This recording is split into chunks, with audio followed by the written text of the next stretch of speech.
Handlooms saris అనగానే గుర్తుకొచ్చేవి Savitri handlooms. ఇప్పుడు జూబ్లీహిల్స్ లో గొప్ప ప్రారంభం.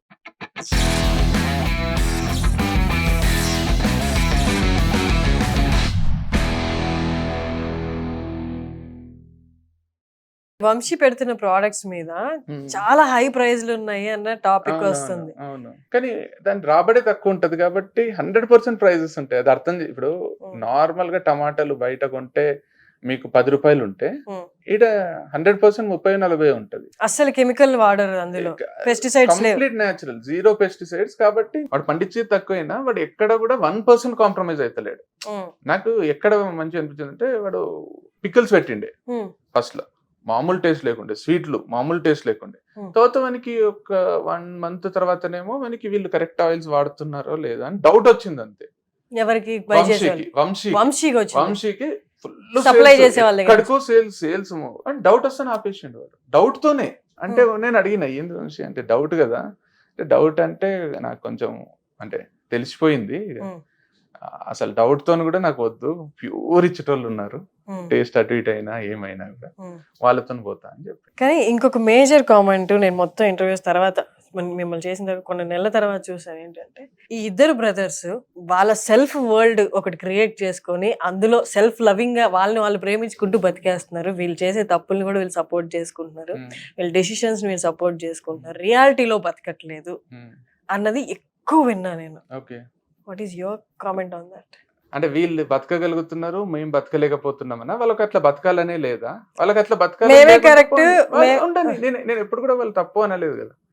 ఒక్కరినన్నా నేను నువ్వు బతికేది తప్పు అన్నా, నువ్వు బతికేది తప్పు, లేకపోతే నువ్వు జాబ్ చేస్తే, ఇప్పుడు నా వీడియోస్ చూస్తే కూడా మీరు ఇన్ని వీడియోస్ ఏదైనా చూడండి, ఒక్కరినన్నా ఎగతాళి చేసో, ట్రోల్ చేసో, వాళ్ళ మీద మీమ్స్ క్రియేట్ చేసో, ఇంకొకరిని అననే లేదు కదా. అననప్పుడు ఎందుకు అని అంటే అరే కొట్లాడుకుందాం.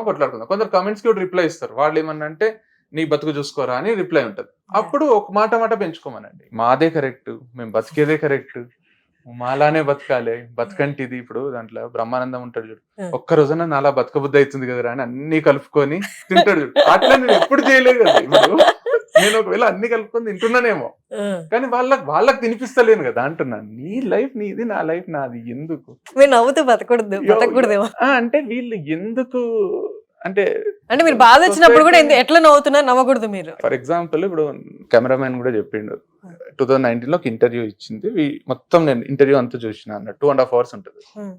దాంట్లో మా అక్క వాళ్ళ యాక్సిడెంట్ గురించి చెప్తూ నేను 1/2 hour నవ్వుకుంటూ చెప్తున్నా. ఎందుకంటే నాకు ఏడుపు వస్తుందేమో అని భయమైందో నాకు ఇప్పటికీ నాకు కమెంట్స్ లో చూస్తే తెలుస్తుంది. మా అక్కకు ఇట్లా యాక్సిడెంట్ అయ్యి 2 కాళ్ళు ఇక్కడ నుంచి విరిగిపోయినాయి కంప్లీట్ గా. మేము చూసి ఒక్కొక్కటి ఇంత బియ్యం సంచి అంత కాళ్ళు అయినాయి. మా లైఫ్ లో అది సినిమాలో చూడడం కానీ రియల్ లైఫ్ లో అట్లా ఎక్స్పీరియన్స్ చేయడం మాకు గుండె ఆగిపోయినట్టు అయ్యింది అని నేను ఆయన ఇంటర్వ్యూ అడుగుతున్న క్వశ్చన్స్ కి నేను ఎట్లా మా ఎక్స్పీరియన్స్ ఏముందో చెప్తున్నప్పుడు నా ఫేస్ లో స్మైల్ ఉంది. ఉండరాదు, అది యాక్చువల్గా ఉండరాదు, కరెక్ట్, నేను కూడా ఒప్పుకుంటా. కానీ నాకు ఇంటర్వ్యూలు ఏడుస్తాను భయమైందో ఏమైందో. ఇప్పుడు మనము కొన్నిసార్లు ఏం చేస్తామంటే మన బాధలు చెప్పుకుంటప్పుడు కూడా నవ్వుతాం, అట్లా నవ్విననేమో. దానికి నువ్వు నవ్వుకుంటూ చెప్తున్నావు, నువ్వు ఏంది అని కింద కమెంట్స్ ఉన్నాయి. నాకు అనిపించింది అరే కరెక్టే, తప్పే, నవ్వరాదు. నవ్వరాదు అంటే నేను నవ్వినా నాకు కూడా తెలియదు. నేను చూసుకుంటుంటేనే ఓహో కొంచెం నవ్వుతున్నానా నేను అనేది అర్థమైంది. ఎప్పుడన్నా టైం ఉంటే చూడండి, అది చూసాను అనుకుంటాను. మా అక్క ఇప్పటికీ చెప్తుంది, ఐసీయూలోకి పోయినప్పుడు మా అమ్మ నవ్వుకుంటా పోయిందంట మా అక్కని చూడడానికి. మా అమ్మ నవ్వేది చూసి, నవ్వుకుంటా మా అక్కని పలకరించేది చూసి మా అక్కకి ఏం కాలేదు అనుకుందంట. యాక్చువల్ గా మా అక్కకు 3% ఛాన్సెస్ ఆఫ్ సర్వైవల్ అని చెప్పింది డాక్టర్. 97% on table death. ఇట్లాంటి దాంట్లో ఒకవేళ ఆమె సర్వైవ్ అయినా ఆమెను కూర్చోబెడితే డాక్టర్ గా నేను సక్సెస్ అన్నాడు న్యూరో సర్జన్. ఆమెను కూర్చోబెడితే ఆమె లైఫ్ లాంగ్ పండుకొని ఉండకుండా, ఎందుకంటే స్పైనల్ కార్డ్ కి తగిలింది, వెన్నెముకకు తగిలింది, ఇక్కడ సర్వైకల్ అంతా ఘోరమైన యాక్సిడెంట్ అది. ఆ టైంలో మా అక్క మా అమ్మ రోజు గుడికి పోయి నవ్వుకుంటా విజిటింగ్ అవర్స్ లో పోయి మా అక్కని పలకరిస్తుంటే మా అక్క అనుకుందంట చిన్న యాక్సిడెంట్ ఇది. అది మా అక్కకు ఫుల్ అంటే రికవర్ కావడానికి ఆ పాజిటివిటీ, నెగటివిటీ అనేది ఆ కమెంట్స్ లో చూసి అరే మొత్తం ప్రపంచం అంతా మనల్ని తిట్టుకుంటుందేమో అనుకుంటాం. కానీ ఒక వీడియో పెడితే ఒక 1000 నెగటివ్ కామెంట్లు వచ్చినా నాకు తెలిసి ఆ 1000 మంది తప్ప మిగతా వాళ్ళంతా పాజిటివ్ ఉన్నారు అనిపిస్తుంది. పర్సన్ ఎవరైతే నెగిటివ్ కామెంట్ పెడుతున్నారో ఓవరాల్ గా 24 hours లో తను అంత నెగిటివ్ గా ఉంటాడంటే ఉండడు. తన మూడ్ని బట్టి అక్కడ పెట్టేసి తర్వాత అది క్లోజ్ చేసి అబ్బాయి కూడా వాళ్ళ క్రికెట్ life లో ఆడుకోవడానికి పోతాడేమో, అంతే, లేకపోతే అంతే. గర్ల్ ఫ్రెండ్ కలవడానికి వెళ్తాడేమో, నిజమే. ఆడికి హ్యాపీ మూమెంట్స్ ఆ పర్టికులర్ టైంలో పెట్టేసి వెళ్ళిపోతాడేమో. మొన్న రామ్ గోపాల్ వర్మ గారిది ఇంటర్వ్యూ చూసేటప్పుడు అదే అనిపించింది. మనం ఏమనుకుంటామంట అంటే మన గురించి మొత్తం ప్రపంచం అంతా మన గురించి మాట్లాడుతుంది, మనల్ని నెగటివ్ తీస్తుందంటే వాళ్ళకుండే 1000 పనుల్లో నువ్వు ఒకటి. మనం ఏమనుకుంటాం అంటే అన్ని పనులు మానేసి మన మీదనే చూస్తున్నారంటే వాళ్ళు తినుకుంటా ఇట్లా స్క్రోల్ చేసుకుంటే ఏదో వీడియో వచ్చింది, వాళ్ళు ఎంటర్టైన్మెంట్ కి చూస్తారు, వీళ్ళు ఏదో కమెంట్ పెడతారు, ఏదో అంటారు, మళ్ళీ వాళ్ళ పనులకు వాళ్ళు ఎగ్జాక్ట్లీ. ఇప్పట్లో నెగిటివ్ అయినా పాజిటివ్ అయినా జనాలు క్యారీ చేయట్లేదు. నువ్వు ఏం సాధించినా రేపటికి మర్చిపోతారు. నువ్వు ఎంత దుర్మార్గం చేసినా ప్రస్తుతానికి మర్చిపోయినా ఫ్యూచర్ లో ఇంకేమైనా చేసినప్పుడు అరే ఆ పని చేశాడు కదా అప్పుడు గుర్తొస్తే గానీ ఈ టైం బీరింగ్ అయితే మర్చిపోతుంది. నిజమే. నాకు మొన్న ఇది ఒక్కటి చెప్పలేదు.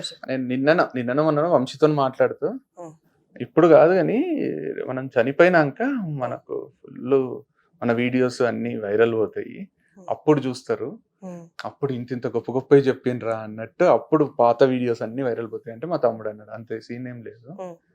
కె విశ్వనాథ్ గారు చనిపోయారు కదా, ఆయన సినిమాలన్నీ పెట్టుకొని చూస్తున్నారా? బాలసుబ్రహ్మణ్యం గారు చనిపోయినప్పుడు కూడా ఆ పాటలు అన్ని పాత పాటలు వైరల్ అయినాయా? వాళ్ళదే కానీ అప్పుడు నీది ఎట్లయితుంది?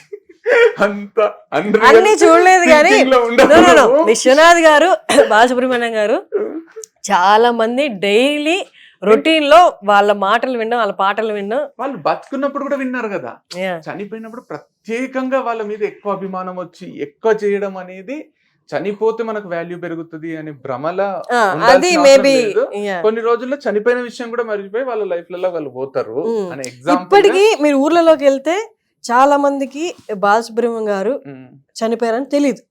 అదే ఎందుకంటే పొద్దున్న ఆయన పాటలు వింటున్నారు, బతికే ఉన్నారు, బతికే ఉన్నారు అనుకుంటా. సుమన్ టీవీలో మీ పర్సనల్ అండ్ బిజినెస్ ప్రమోషన్స్ కోసం కింది నెంబర్ కి కాంటాక్ట్ చేయండి.